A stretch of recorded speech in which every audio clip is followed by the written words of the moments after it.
Le 14 août 2014, un puissant séisme d'une magnitude de 7,2 a été ressenti en Haïti. Des centaines de maisons ont été détruites, et des centaines d'habitants sont sans abri. Il était extrêmement puissant et le nombre de morts augmente chaque jour. Plus de 2200 personnes ont été tuées et plus de 12 000 blessés, selon les statistiques officielles. Beaucoup recherchent également des membres de leur famille qui sont piégés sous les décombres. Les pluies pourraient créer davantage de glissements de terrain, rendant la recherche et le sauvetage des victimes beaucoup plus difficiles. Alors que la recherche de survivants se poursuit, la tempête tropicale Grace s'apprête à frapper Haïti. Dans le contexte de la pandémie de COVID-19 et des hôpitaux surchargés qui tentent de répondre aux demandes médicales des victimes. Un séisme qui survient en plein milieu d'une crise alimentaire, sanitaire et politique. Après le séisme, nos équipes sur le terrain se sont immédiatement mobilisées pour répondre aux besoins urgents de la population. Nous aidons les personnes les plus défavorisées en Haïti, en nous concentrant sur les zones qui ont été dévastées par le tremblement de terre. Plus que jamais, nous avons besoin de votre aide et de votre concours pour venir en aide à des milliers de personnes qui ont tout perdu. Les abris d'urgence, l'accès à l'eau potable et les kits d'hygiène font partie des besoins les plus urgents. La majorité de la population, ayant perdu une grande partie de ses biens, se déplace maintenant vers les villes, ce qui a provoqué la surpopulation de ces dernières. Le problème de l'accès à l'eau, qui touchait initialement les zones affectées par la tempête, s'est depuis étendu à l'ensemble du pays.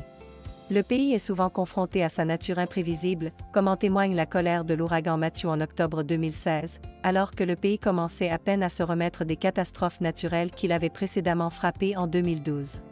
Cet événement massif a provoqué des inondations et des glissements de terrain dans tout le pays et a également détruit partiellement des cultures, des habitations, des services de base, écoles ainsi que des hôpitaux, centres de santé et plus encore notamment dans les départements les plus touchés dont les Nippes, la Grande-Anse et le Sud.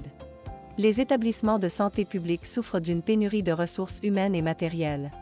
Il s'agit d'un problème grave car la majorité des Haïtiens n'ont pas l'argent nécessaire pour bénéficier de soins de santé privés.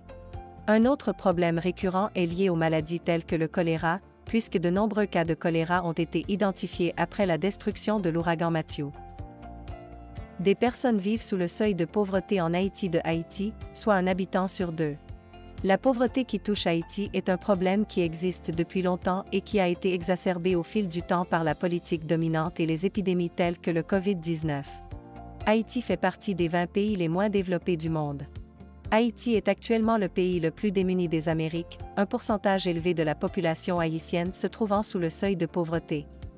L'économie d'Haïti dépend à 40% du secteur agricole. Le classement IDH, Indice de développement humain, reflète fidèlement l'état d'Haïti car, selon le classement IDH, Haïti est en 163e position sur 188 nations.